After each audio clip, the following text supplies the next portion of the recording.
Ganti baju dulu. Assalamualaikum warahmatullahi wabarakatuh.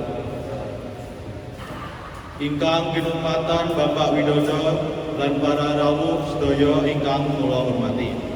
Alhamdulillah, semoga kita sedaya ngaturaken puji lan syukur dumateng Gusti Allah Subhanahu wa taala. Ingkang sampun paring berkah.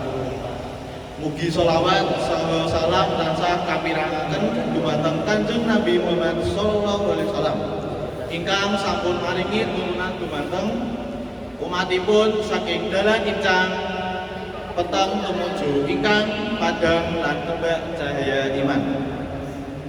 Wonten ing kesempatan punika kula badhe ngaturaken sesorah kanthi tema gotong royong. Para waru ingkang kula hormati, gotong royong punika minangka salah satu galing budaya luhur bangsa kita ingkang sampun wonten wiwit jaman rumiyin.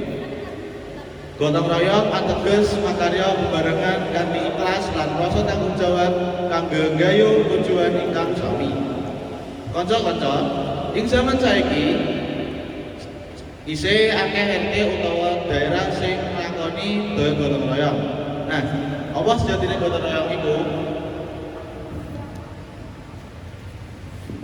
Gotong royong yaiku sawijining kegiatan sing biasanya ditindakake ing suatu daerah utawa lingkungan kanthi cara bareng-bareng lan ikhlas. Gotong royong iku akeh manfaate. Salah sijine yaiku pekerjaan luwih cepet rampung ketimbang dilakoni dhewe-dhewe. Saliyane kuwi, gotong royong bisa ningkatake kerukunan antar warga lan gawe suasana kampung dadi rame, tentrem lan adem. Mula saka kuwi, para pemuda-pemudi zaman saiki kudu luwih aktif nguri-uri budaya gotong royong. Bisa kanthi gawe perkumpulan utawa kegiatan rutin saben bulan, utawa luwih apik meneh seminggu sepisan. Minangka penutup, mugi-mugi kita sedaya saged nglaksanani budaya gotong royong ing gesang saben dinten. Awit saking budaya menika kita saged bangun persatuan lan kerukunan bebarengan.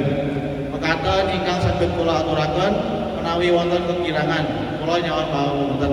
Wassalamualaikum warahmatullahi wabarakatuh.